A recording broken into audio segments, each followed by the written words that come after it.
La soirée de lundi 2 février 2026 a viré au cauchemar pour les habitants du quartier Sokopao à Lumete à Kinshasa. Un violent incendie s'est déclaré dans un dépôt de carburant érigé clandestinement, plongeant tous les quartiers dans la panique. Selon les témoignages recueillis sur place, l'incendie s'est réparti d'une cigarette jetée par l'un des travailleurs de cet entrepôt, propagé rapidement, causant d'importants dommages et détruisant plusieurs habitations. Nous avons vu le feu venir de l'intérieur de l'entrepôt de carburant. C'est ce qui a causé des dégâts. Il y a plusieurs victimes de vol pendant qu'ils cherchaient de se sauver.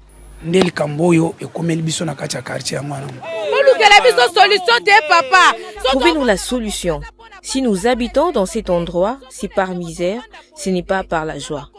Regardez la condition à laquelle nous nous trouvons. Face à l'ampleur du drame, l'autorité communale et les agents de la cellule permanente d'alerte et d'urgence du ministère de l'Intérieur se sont rendus sur place pour évaluer les dégâts et rassurer la population. En tout cas, l'intervention, il y en a fait. Mais les dégâts matériels, c'est énorme. Heureusement que ce sont des maisons en tombe. Présent sur les lieux du drame, l'honorable conseiller du président de la commission environnement et aménagement du territoire, Georges Mukendi, a exprimé sa compassion envers les victimes.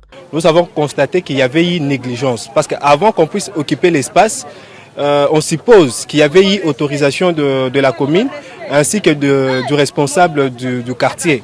Alors c'est ce qui n'est pas bon. Et ce qu'on peut dire, c'est question de s'organiser, voir comment nous pouvons prendre de mesures. Après ce désastre qui n'est pas le premier dans la capitale, la nécessité de mieux encadrer l'implantation des dépôts de carburant dans les zones d'habitation s'impose.